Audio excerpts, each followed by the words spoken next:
Hi children, ఎలా ఉన్నారు? నేనైతే చాలా సంతోషంగా ఉన్నాను. మీరు కూడా నాలా సంతోషంగా ఉంటారనే అనుకుంటున్నాను. నేను మీ తెలుగు టీచర్‌ని. నా పేరు వనజాక్షి. మీకు పాటలు, కథలు, గేయాలంటే చాలా ఇష్టం కదా! అందరూ సిద్ధమేనా పిల్లలు? Are you ready?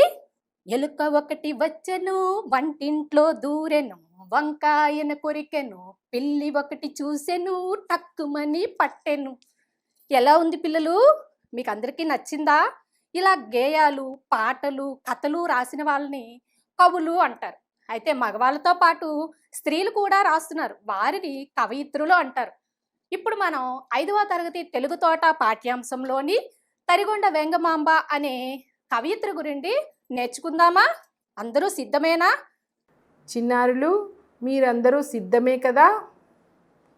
ఇప్పుడు మనం తరిగొండ వెంగమాంబ పాఠ్యాంశంలోని ముఖ్యాంశాలను పరిశీలిద్దామా? ముఖ్యాంశాలు: మొదటిది చిత్రం చూడండి, ఆలోచించి మాట్లాడండి. రెండవది పాఠ్యాంశ బోధన. మూడవ అంశము కఠిన పదాలు, అర్థాలు. నాలుగవ ముఖ్యాంశము చదవడం, వ్యక్తపరచటం. ఐదవ ముఖ్యాంశము అభ్యసన కృత్యాలు. పిల్లలు, ఇప్పటి వరకు మనము ముఖ్యాంశాలను గురించి చూసాం కదా. ఇప్పుడు మనం సాధించాల్సిన అభ్యసన లక్ష్యాలని చూద్దాం. అభ్యసన లక్ష్యాలు: చిత్రంలోని నారీమణులను గురించి మాట్లాడతారు, వెంగమాంబ గారి వివరాలు తెలుసుకుంటారు, పాఠ్యాంశాన్ని అర్థవంతంగా చదివి సారాంశాన్ని గ్రహిస్తారు. పాఠం సారాంశాన్ని సొంత మాటల్లో చెప్పగలరు మరియు రాయగలరు. మనం సాధించాల్సిన అభ్యసన లక్ష్యాలను పరిశీలించాం కదా చిన్నారులు. ఇప్పుడు మనం చిత్రం చూడండి, ఆలోచించి మాట్లాడండి గురించి చర్చిద్దాం. పిల్లలు, ఈ చిత్రాన్ని పరిశీలించండి. ఈ చిత్రంలో ఎవరెవరు ఉన్నారో చెప్పండి. ఈమె పేరు సావిత్రిబాయి పూలే. ఈమె ప్రథమ మహిళా ఉపాధ్యాయుని. ఈమె పేరు సరోజినీ నాయుడు. ఈమెకు భారత కోకిల అనే బిరుదు కూడా ఉంది. ఈమె పేరు కస్తూరిబా, గాంధీజీ గారి భార్య, స్వాతంత్ర సమరయోధురాలు. ఈమె పేరు ఆతుకూరు మొల్ల. రామాయణాన్ని తెలుగులో చక్కగా రచించారు. పక్క చిత్రంలో ఉన్నవారు ఎవరో గుర్తించండి. A Savitribai Phule, B Sarojini Naidu, C Kasturba Gandhi, D Atukuri Molla. శభాష్ పిల్లలు, మీరు సరిగానే గుర్తించారు. మీరు చక్కగా అన్నీ నేర్చుకుంటున్నారు. మీకు నా అభినందనలు. ఇప్పుడు మనం పాఠ్యాంశంలోని తరిగొండ వెంగమాంబ అనే నారీమణి గురించి నేర్చుకుందాం. ఆది సమాజంలో వ్యక్తులందరూ సమానులే. కానీ కాలక్రమంలో వ్యక్తుల మధ్య అంతరాలు ఏర్పడ్డాయి. కులమత భేదాలు వంటి అనేక అంశాలు ఏర్పడ్డాయి. వీటిలో పాటు ధనికులు, పేదలు, పండితులు, పామరులు, అధికారులు, సామాన్యులు, పాలకులు, పాలితులు వంటి భేదాలు, హెచ్చు తక్కువలు ఏర్పడ్డాయి. అట్లాగే పురుషాధిక్యత కూడిన సమాజం ఏర్పడింది. స్త్రీల పట్ల వివక్షత, చిన్నచూపు చోటు చేసుకున్నాయి. శక్తి సామర్థ్యాలలో పురుషులకు తీసిపోమని నిరూపించుకున్న మనిషి తరిగొండ వెంగమాంబ. తరిగొండ వెంగమాంబ 2.5 దశాబ్దాల క్రిందట చిత్తూరు జిల్లా తరిగొండ గ్రామంలో జన్మించారు. తండ్రి పేరు కానాల కృష్ణయాచార్యులు, తల్లి పేరు మంగమాంబ. ఈమెకు భక్తి భావన ఎక్కువ. చిన్న వయసులోనే పెళ్లి చేశారు. భర్త మరణిస్తే బొట్టు, జుట్టు, గాజులు తీసివేయటం వంటి మూఢాచారాలకు ఈమె లొంగలేదు. సామాజిక కట్టుబాట్లకు లొంగలేదు. సహజ పాండిత్యంతో ఎన్నో రచనలు చేశారు. ఈమె యక్షగాన రచనలో సిద్ధహస్తురాలు. అన్నమయ్యలాగా తన కీర్తనలన్నిటికీ ఏ తాళం పాడాలో చెప్పింది. చలివేంద్రాలు, అన్నసత్రాలు ఏర్పాటు చేసింది. నృసింహ జయంతి ఉత్సవాలు జరిపింది. అష్టఘంటాలు పేరుతో 8 మంది రాతగాళ్లతో తన గ్రంథాలకు ప్రతులు రాయించింది. ద్విపద రచన వెంగమాంబకు ఇష్టం. ఈమె నృసింహ శతకం, నారసింహ విలాస కథ, శివనాటకం, రాజయోగసారం, కృష్ణ నాటకం, పారిజాతాపహరణం, శ్రీ వెంకటాచల మహాత్యం, ద్విపద భాగవతం, శ్రీకృష్ణ మంజరి, శ్రీ రుక్మిణీ నాటకం అనే గ్రంథాలు రచించారు. తానేమీ చదువుకోలేదని వినయంగా రాజయోగసారము, భాగవతము, ద్విపద కావ్యాల్లో ఆమె ఇలా చెప్పుకొన్నది. వినరయ్య కవులార విద్వాంసులార, వినరయ్య మీరెల్ల రణఘాత్ములార, ఘన యతిప్రాస సంగతులు నేనెరుగ, వరుస నాక్షేపించవలదు సత్కృపను శ్రీకరంబుగా నారసింహుల కరుణ నీ కథా ప్రారంభమేర్పరించెదను. వెంగమాంబ ప్రతిరోజు శ్రీనివాసుడికి ముత్యాల హారతి ఇచ్చేది. అందుకే తాళ్లపాక వారు దానిని తరిగొండమ్మ హారతి అని అన్నారు. ఆంధ్రదేశం గర్వించదగిన భక్త కవయిత్రి తరిగొండ వెంగమాంబ. పిల్లలు, మనం పాఠ్యాంశం గురించి నేర్చుకున్నాం కదా. ఇప్పుడు మనకు ఎంతవరకు అర్థమైందో తెలుసుకోవటానికి నేను కొన్ని కృత్యాలను మీకు చూపిస్తాను. వెంగమాంబ డాష్ జిల్లాలో జన్మించారు. A Kadapa, B Nellore, C Chittoor, D Krishna. C Chittoor. శభాష్ చిన్నారులు, మీరు ఊహించింది నిజమే. చక్కగా పాఠాన్ని అర్థం చేసుకున్నారు. మీకు నా అభినందనలు. పిల్లలు, తరువాత ఇంకొక కృత్యాన్ని చూద్దామా. కాలక్రమంలో వ్యక్తుల మధ్య అంతరాలు ఏర్పడ్డాయి. పై వాక్యంలో గీత గీసిన పదం అర్థం చెప్పండి. ఏ సమానం, బి తేడాలు, సి రెండూను. తేడాలు. శభాష్ పిల్లలు, సరైన సమాధానాన్నే ఊహించారు. మీకు అభినందనలు. మీరు చక్కగా పాఠాన్ని అవగాహన చేసుకుంటున్నారు. మనం ఇప్పుడు పాఠ్యాంశంలోని కఠిన పదాల యొక్క అర్థాల గురించి నేర్చుకుందామా. అంతరాలు, తేడాలు. శతాబ్దం, 100 సంవత్సరాలు. పాటవం, సామర్థ్యం. ద్విపద, 2 పాదాల పద్యం. మూఢాచారం, అవివేకమైన ఆచారం. కట్టుబాట్లు, నిబంధనలు. ఆంక్షలు, నిర్బంధాలు. సిద్ధహస్తురాలు, నేర్పరి. చలివేంద్రం, వేసవిలో మంచినీరు ఇచ్చు స్థలం. పిల్లలు, ఇప్పుడు మనం పాఠ్యాంశంలోని కఠిన పదాలు, వాటి యొక్క అర్థాలు నేర్చుకున్నాం కదా. వాటిపై కొన్ని కృత్యాలను చూద్దామా. క్రింది పదాలను జతపరచండి. చలివేంద్రం, సిద్ధహస్తురాలు, శతాబ్దం. దీనికి ఎదురుగా మళ్ళీ మనకి ఇంకొక పదాల వరుస ఉంది చూడండి. సంవత్సరాలు, వేసవిలో మంచినీరు ఇచ్చు స్థలం, నేర్పరి. ఈ క్రింది పదాలను జతపరచండి. అరే, చక్కగా జతపరిచారే. శభాష్ చిన్నారులు, మీకు బాగా అర్థాలు అర్థమయ్యాయి. పిల్లలు, ఇప్పుడు మనం చదవడం, వ్యక్తపరచటంలో పొనక కనకమ్మ గురించి చదువుకుందాం. పొనక కనకమ్మ.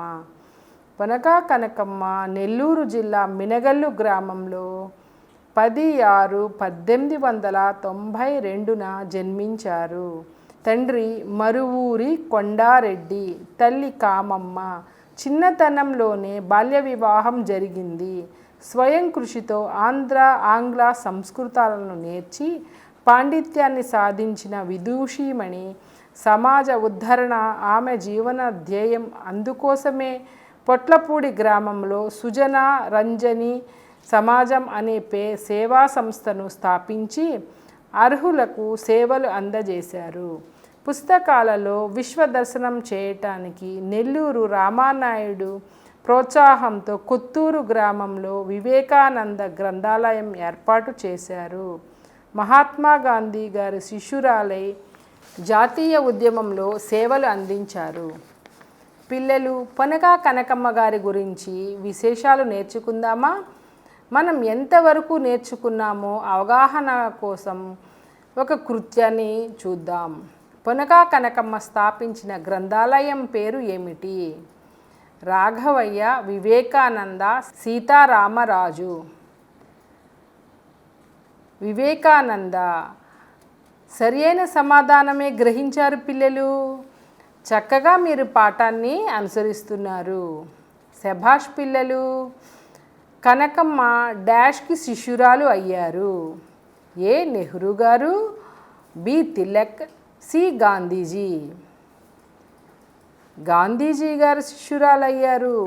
చక్కగా సమాధానం చెప్పారు. శభాష్ పిల్లలు. ఇప్పుడు మనం మరొక నారీమణి విశేషాల గురించి పరిశీలిద్దాం. చుండూరు రత్తమ్మ. తూర్పుగోదావరి జిల్లా కాకినాడలో రావు బహదూర్ పైండ వెంకట చలపతి అనే జమీందారు గారి పుత్రికా రత్నం రత్తమ్మ. 7/2/1891లో కాకినాడలో జన్మించారు.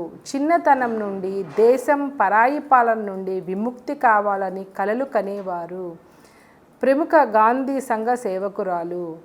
సంఘ సంస్కర్త అయిన రత్తమ్మ 1940లో ఎన్నో వితంతు వివాహాలు జరిపించిన ఉద్యమకారిణి. స్త్రీలు స్వతంత్రంగా తమ కాళ్ల మీద తాము నిలబడ్డాలన్నది ఆమె ధ్యేయం. మహిళల ఉపాధి కోసం పారిశ్రామిక సంఘం ఏర్పాటు చేశారు. సంస్కృతం, తెలుగు నేర్వడమే కాక సంగీతం, నృత్యం మొదలైన కళలు బాలికలకు నేర్పించారు. విద్య అందరి హక్కు అని నమ్మారు. పిల్లలు, రత్తమ్మ గారి విశేషాలు నేర్చుకున్నాం కదా. ఎంతవరకు మీరు అర్థం చేసుకున్నారో కొన్ని కృత్యాల ద్వారా పరిశీలిద్దామా? క్రింది వాక్యం తప్పో ఒప్పో గుర్తించండి. విద్య అందరి హక్కు అని రత్తమ్మ నమ్మారు. ఒప్పు. సరి అయిన సమాధానమే గుర్తించారు పిల్లలు. Very good. పిల్లలు, మరొక అవగాహన కృత్యం చూద్దాం. చుండూరు రత్తమ్మ నెల్లూరు జిల్లాలో జన్మించింది. సరి అయినదేనా ఈ సమాధానం? రెండవ కృత్యం సమాధానం చూద్దాం పిల్లలు. తప్పు. చుండూరు రత్తమ్మ గారు ఎక్కడ జన్మించారు? ఆవిడ కాకినాడలో జన్మించారు. శభాష్ పిల్లలు. మీరు సరి అయిన సమాధానాన్నే గుర్తిస్తూ ఉన్నారు. ఇప్పుడు మరొక మహిళా విశేషాలను మనము పరిశీలిద్దాము. జయంతి సూరమ్మ. తాగుడు వలన కలిగే అనర్థాలను తెలియజేస్తూ కళ్ళు మానండోయ్ బాబు అంటూ ధర్నా చేశారు జయంతి సూరమ్మ. ఈమె 1887లో శ్రీకాకుళం జిల్లా కవిటి అగ్రహారంలో పుట్టారు. కందుకూరి వీరేశలింగం గారి ప్రభావంతో సంఘసేవే పరమావధిగా భావించారు సూరమ్మ. వీరి ప్రవచనాలతో ప్రజలకు బుద్ధి వచ్చి కళ్ళు జోలికి పోము అని శపథం చేశారు. కాలం మారుతున్న సమాజంలో ఈ తాగుడు చాప కింద నీరులాగా వ్యాపిస్తూ ఉంది. ప్రజాక్షేమమే పరమావధిగా భావించి ప్రభుత్వం మద్యపాన నిషేధం అమలు చేస్తుంది. ఈ చర్యల వలన ఎన్నో కుటుంబాల జీవితాలు ఆనందమయం అవుతాయి. పిల్లలు, మనం ఇప్పుడు జయంతి సూరమ్మ గారి గురించి చదువుకున్నాం కదా. ఆమె ఏమేమి సాధించారు అనే విషయాన్ని మీరు బాగా అర్థం చేసుకున్నారా? ఒక్కసారి పరిశీలిద్దాం. కళ్ళు మానండోయ్ బాబు అని చాటి చెప్పింది ఎవరు? పిల్లలు, మీరు సరియైన సమాధానాన్ని ఎంచుకున్నారు. ఖచ్చితంగా చెప్తున్నారు. జయంతి సూరమ్మ. అవును, ఆవిడే కళ్ళు మానండోయ్ బాబు అని చాటి చెప్పారు. జయంతి సూరమ్మ ఎప్పుడు జన్మించారు? పిల్లలు, మీరు చక్కగా సమాధానాన్ని చెప్పారు.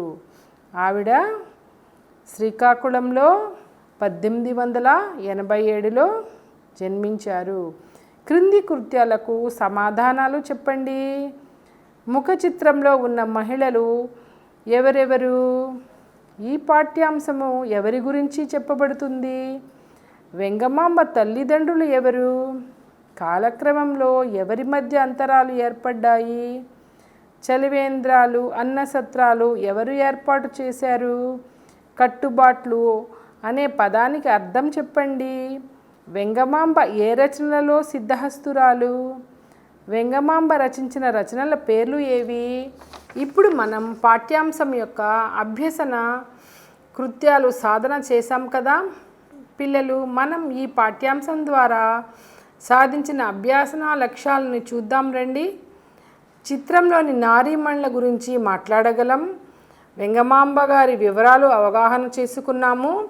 పాఠాన్ని అర్థవంతంగా చదివి సారాంశాన్ని గ్రహించాము. పాఠం సారాంశాన్ని సొంత మాటల్లో చెప్పగలము మరియు రాయగలము. పిల్లలు, ఈ పాఠ్యాంశం ద్వారా మనం నేర్చుకున్న సూక్తి ఏమిటో చూద్దాం. మనము మహిళా సాధికారత దేశ సౌభాగ్యానికి పట్టుకొమ్మలు పాఠ్యాంశాన్ని విజయవంతంగా పూర్తి చేసినందుకు మీ అందరికీ శుభాకాంక్షలు. తరువాత అంశాలని తదుపరి భాగంలో నేర్చుకుందాం. వీక్షకులందరికీ ధన్యవాదములు.